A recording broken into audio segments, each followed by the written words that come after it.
Assignment first Hindi. Question 1। वर्णों के mail से जो विकार उत्पन्न होता है उसे क्या कहते हैं? 2। परस्पर संबंध रखने वाले दो या दो से अधिक शब्दों के मेल को क्या कहते हैं? 3। स्वर का स्वर से मेल होने पर जो विकार उत्पन्न होता है उसे क्या कहते हैं? संधि विच्छेद करो। मतानुसार, पराधीन, दीपावली, देवालय, हिमालय, साकार, भोजनालय, विद्यालय। 5। जिस समस्त पद से में पूर्व पद अव्यय हो तथा उसके योग से समस्त पद का भी अव्यय बन जाए वह क्या कहलाता है? समास। विग्रह करो। प्रतीक, आजीवन, रातों रात, बखूबी, अनजाने। 7। एक सा अर्थ वाले शब्द क्या कहलाते हैं? 8। तीन तीन पर्यायवाची शब्द लिखो। भगवान, अतिथि, पहाड़, घर, पक्षी, पानी। असाइनमेंट 2। वर्णों के परस्पर मेल से जो विकार उत्पन्न होता है उसे क्या कहते हैं? परस्पर संबंध रखने वाले दो या दो से अधिक शब्दों के मेल को क्या कहते हैं? स्वर तथा स्वर का स्वर से मेल होने पर जो विकार उत्पन्न होता है उसे क्या कहते हैं? संधि विच्छेद करो। Girindra, Ravindra, कबीन्द्र, Yogendra, Mahendra.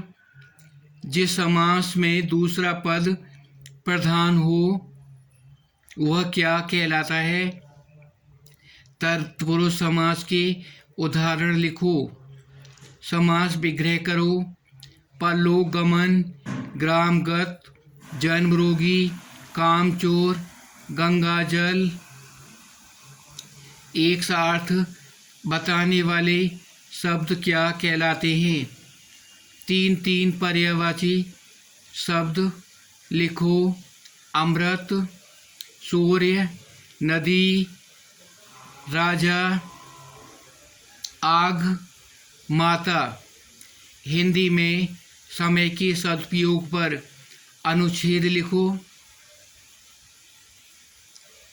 Assignment 3 of English. Write the meaning in Hindi. A journey of 1,000 miles begin with one step. He has his own way. Who rules on time? Do you know how to drive a car? Do not utter unauspicious words. Write the article on the topic the problems of India. Translate the sentence into English from Hindi. यह निश्चित है कि वह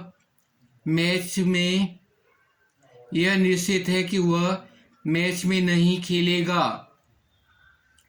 तो हमें ज्ञात है वह घर से कब निकलेगा। कौन जानता है चिड़िया ने छत में घोंसला कब बनाया। अधिकतर लोग जानते हैं कि मकड़े के 8 पैर होते हैं। निशा ने मुझसे कहा कि उसकी तबीयत ठीक नहीं है। उसने मुझसे कहा कि मुझे यहाँ आकर बड़ी खुशी हुई है। अध्यापक जो कहते हैं उस पर ध्यान दो। मैं जो कुछ कहता हूँ तुम्हें उस पर भरोसा नहीं है। तुम्हारे पिताजी जो बात कहते हैं तुम्हें उस पर विश्वास होना चाहिए। यह सच तो यह है कि वह चोर है। यह गलत है कि तारे दिन में चमकते हैं। मुझे डर था कि वह रास्ता न भूल जाए। यह समाचार कि वह शहर छोड़ गया है गलत है। तुम्हारा कथन कि उसने वजन उठाने में पदक जीता है सही है। तुम्हारा भय कि तुम इम्तिहान में फेल हो जाओगे निराधार है। मैं उस लड़के को जानता हूँ जिसने तुम्हारी जेब काटी है। यह वही आदमी है जिसने तुम्हारा थैला उठाया था। यही समय है जब तुम्हें टहलने जाना चाहिए। यही वह दुकान है जहाँ तुम बचपन में काम करते थे। यही वह अस्पताल है जहाँ तुम्हारा भाई जन्मा था। यही वह दुकान है जहाँ मैं किताब खरीदता हूँ। तुम ही वह व्यक्ति हो जिन्होंने मुझे तैरना सिखाया था। यही वह नौकरानी है जिसने हमारे यहाँ खाना बनाया था। यही वह आदमी है जिसने मेरी सहायता की थी। जो घोड़े पर चढ़ता है वही गिरेगा। जो गंदे कपड़े पहनता है वही बीमार होता है।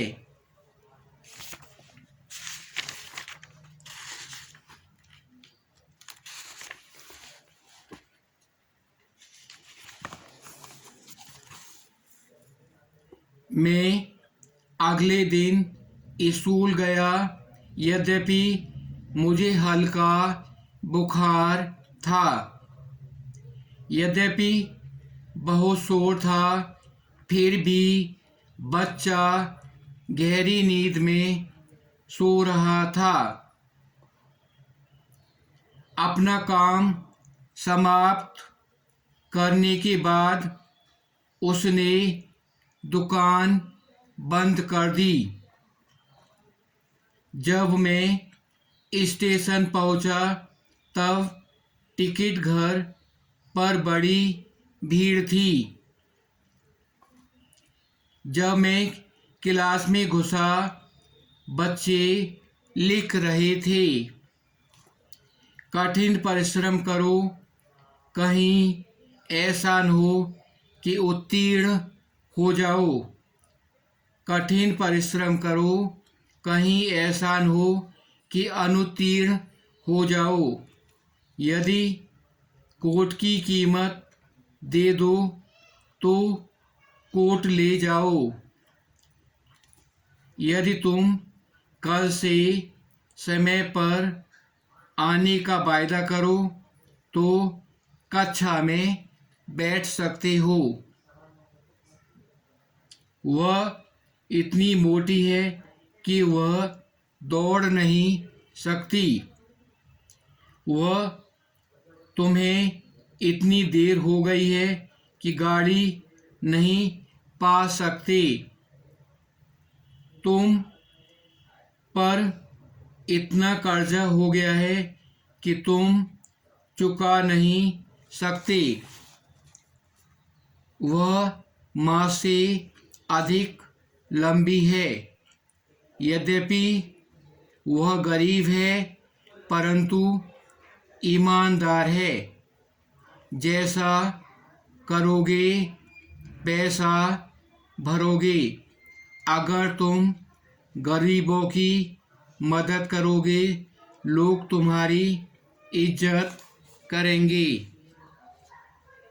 मैं दिल्ली गया और कुतुब मीनार देखी। मैं हरिद्वार गया और गंगा में स्नान किया। हम बाजार गए और कुछ पुस्तकें खरीदी। राजू तथा रोहित दोनों अपराधी हैं। लड़के तथा लड़कियों दोनों में ड्रामा में भाग लिया। मेरा भाई सिर्फ अध्यापक ही नहीं हकीम भी है। न तो वह स्वयं पढ़ता है न दूसरों को पढ़ने देता है। जल्दी करो वरना डाक खाना बंद हो जाएगा। या तो उसका इंतज़ार करो या किसी को भेजकर बुलवाओ। वह बूढ़ा है परंतु वह बड़ा मेहनती है। वह गरीब है परंतु वह ईमानदार है। वह मालदार है फिर भी वह खुश नहीं है। उसने काम नहीं किया अतः उस पर जुर्माना किया गया। वह बहुत आज्ञाकारी है अतः उसे हर कोई प्यार करता है।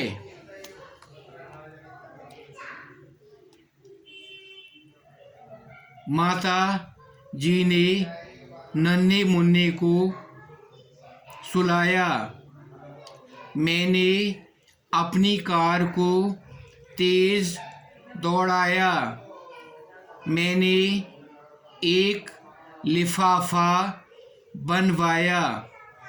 मैं मनोज से यह कहानी सुनूंगा। मैंने तुम्हारे भाई से यह निबंध लिखवाया। अपना कोट धोबी से धुलवाओ। मैंने अपना कोट सिलवा लिया है। मैंने बच्चों को चुप कराया। मैं तुमको तेज दौड़ाऊंगा। मैं अपनी कमीज हरी रंगवाऊंगा।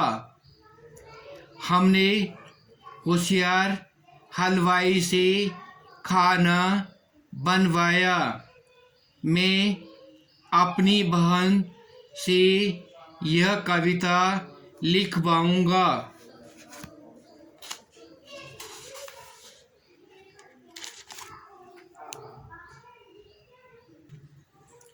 poem, a photograph. Stanza. First, the cardboard shows me how it was when the two girls, cousins, bent, padding, each one holding one of my mother's hand, and she, the big girl, some 12 years or so, all three stood still to smile through their hair at the uncle with the camera. Cardboard means गत्ता, गत्ती के ऊपर लगा हुआ छाया चित्र. सोज means दिखाता है. Paddling, पानी में क्रीड़ा करती हुई, छप छप करती हुई. होल्डिंग, पकड़े हुए. स्टूड, खड़ी हुई. स्टिल, स्थिर. गत्ती के ऊपर लगा हुआ यह छाया चित्र मुझे दिखाता है, याद दिलाता है कि यह दृश्य कैसा था जब मेरी माँ की दो चचेरी बहनें उनका एक एक हाथ थामे समुद्र के किनारे पानी में छप छप करती गईं और वह उसमें सबसे बड़ी थी. कुछ लगभग 12 वर्ष की.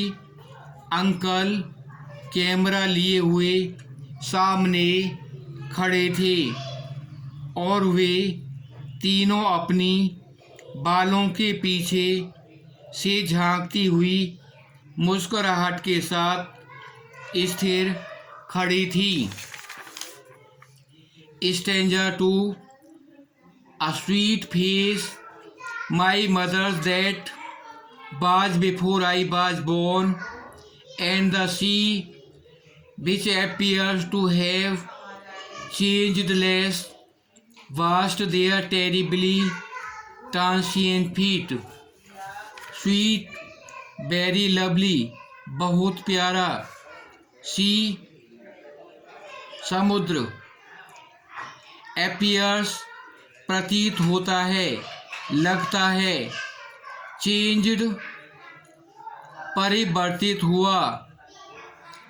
लेस, कम.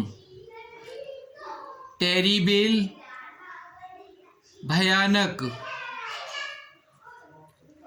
ट्रांसिएंट, अस्थाई, क्षणभंगुर, नाशवान. यह फोटो मेरे जन्म लेने के पूर्व का ही है. उस समय मेरी माँ का चेहरा बहुत प्यारा और फोटो में दिखती थी. इस समुद्र ने जो बहुत कम बदला हुआ लगता है, उसने अत्यधिक क्षणभंगुर पैरों को धो लिया था. Stanza 3. Some 12-30 years later, she had laughed at the snapshot.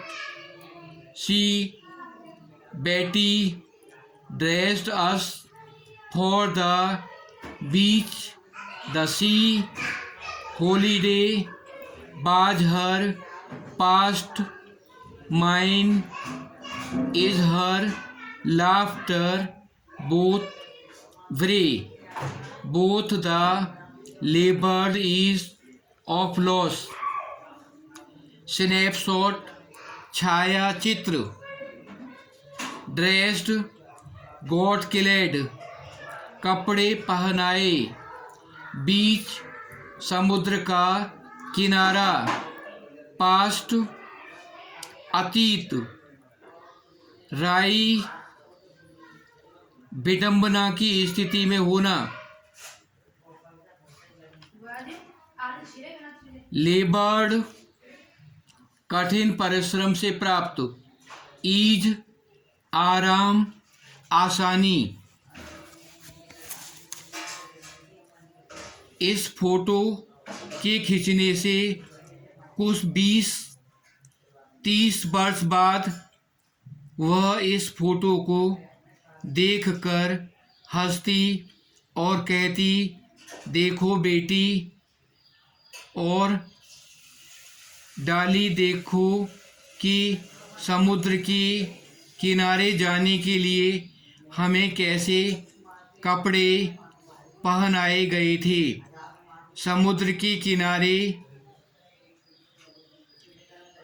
अवकाश का वह समय उसका अतीत था और उसकी वह हंसी आज मेरा अतीत है। दोनों ही अपने अपने नुकसान को आसानी से भुलाने के लिए विडंबना की स्थिति में हैं। Stanza 4। Now she has been dead nearly as many years as Bhatt God lived, and of his circumstance there is nothing to stay at all. Its silence nearly लगभग as many उतने ही सर्कोमिस्टेंस स्थिति साइलेंस शांति मृत्यु साइलेंसिस शांति कर देती है, चुप कर देती है।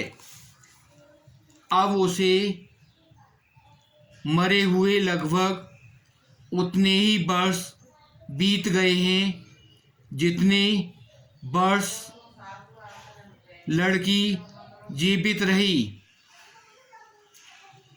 जो आयु 12 वर्ष इस स्थिति के बारे में कुछ भी नहीं कहा जा सकता। उसकी शांति मुझे खामोश कर देती है, अर्थात माँ की मृत्यु ने मुझे भी शांत कर दिया। मैं कुछ भी नहीं कह पा रही हूँ। Question first, what does bird cardboard denote in the poem? Why is this bird being used? कविता में कार्डबोर्ड शब्द क्या इंगित करता है? इस शब्द का प्रयोग क्यों किया गया है? The word cardboard here denotes the photograph. In fact, cardboard is a part of the frame that keeps the photo intact.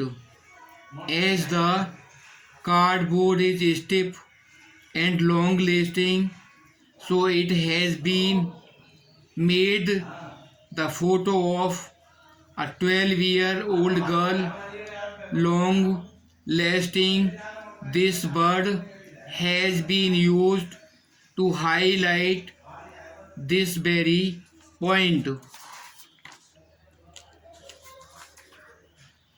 यहाँ कार्डबोर्ड शब्द एक फोटोग्राफ को इंगित करता है। वास्तव में कार्डबोर्ड उस फ्रेम का हिस्सा है जो फोटो को सुरक्षित रखता है। जैसा कि कार्डबोर्ड स्वयं कठोर, मजबूत और लंबे समय तक चलने वाला होता है, वैसे ही उसने एक 12 वर्ष की लड़की की फोटो को मजबूत और लंबे समय तक चलने वाला बना दिया है।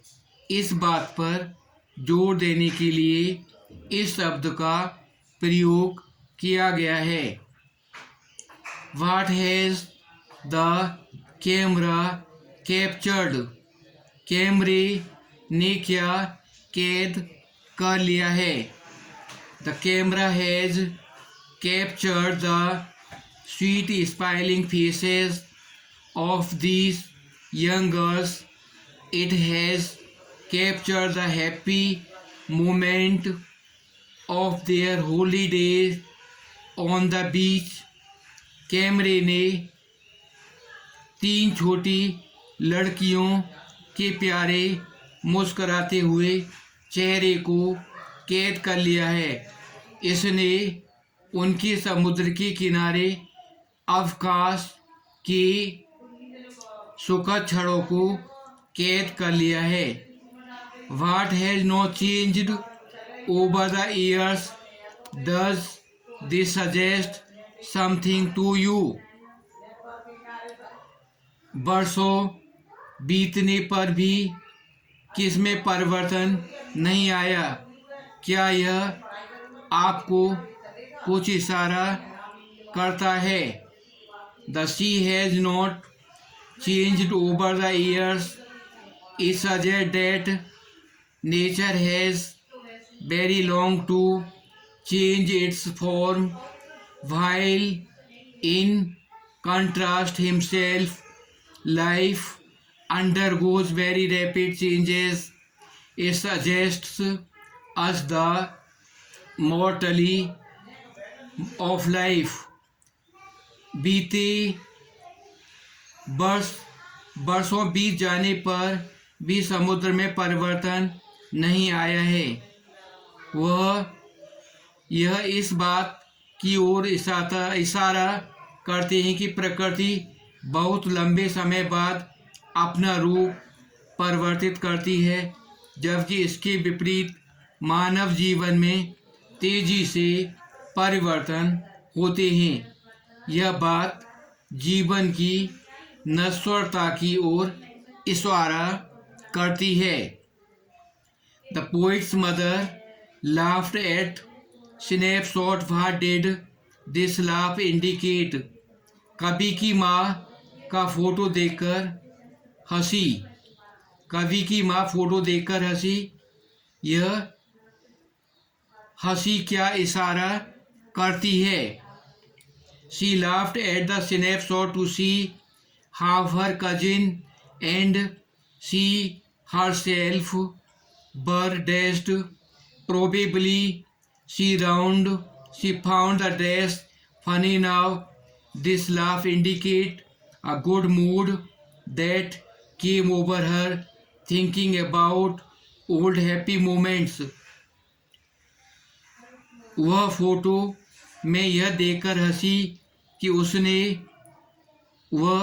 उसकी चचेरी बहनों ने कैसे कपड़े पहने हुए थे।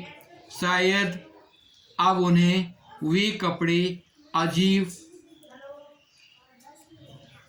लग रहे थे। यह हंसी पुरानी दुखद क्षणों के बारे में सोचने से उत्पन्न उसके अच्छे मूड की ओर इशारा करती है। What is meaning of the line both vary with labored ease of loss? पंक्ति का क्या तात्पर्य है?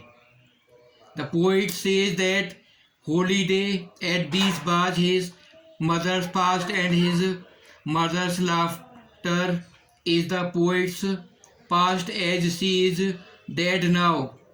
Both of them were sad about the loss of happy past, but with a lot of effort they learned to live easily with his feelings of love, and what with the coming of her age they both stopped bothering about their past. कवित्री कहती है कि समुद्र के किनारे अवकाश के क्षण उसकी माँ के अतीत थे और उसकी माँ की हंसी अब उसका अतीत बन चुकी है, जबकि वह मर चुकी है। वे दोनों ही अपने सुखद अतीत को खो जाने पर दुखी हैं, लेकिन बहुत परिश्रम से उन्होंने इस नुकसान का एहसास के साथ सरलता से रहना सीख लिया है और उस सरलता के आने पर उन्होंने अतीत की परवाह करना बंद कर दिया। What does this circumstance refer to? इस परिस्थिति से क्या तात्पर्य है? The circumstance refers to death of the poet's mother. The poet is looking at her photograph and thinking about the past. Then she thinks of her mother's death and says that this circumstance is beyond words. इस परिस्थिति से तात्पर्य कवित्री की माँ की मृत्यु है। कवित्री उसका अपनी माँ का फोटो देख रही है और अतीत के बारे में सोच रही है। फिर वह उसकी मृत्यु के बारे में सोचती है और कहती है कि यह परिस्थिति शब्दों से परे है, अर्थात इसके बारे में कुछ नहीं कहा जा सकता है। The three stanza depicts three different phases. What are they? The first stanza presents the three poets' mothers as 12-year-old. She is full of life and enjoying holidays on beach. The second phase present her as the middle-aged woman who laughs at her previous photo. The third phase tells that she has long been dead. Her death has brought silence in poet's life and on every event of the past. पहला अनुच्छेद कवित्री की माँ को एक 12 वर्ष की लड़की के रूप में प्रस्तुत करता है। वह जीवन की ऊर्जा से भरपूर है और समुद्र के किनारे अवकाश के क्षणों का आनंद ले रही है। दूसरा चरण उसे एक मध्यम आयु की महिला के रूप में प्रस्तुत करता है, जो अपने ही पुराने फोटो को देखकर हंसती है। तीसरा चरण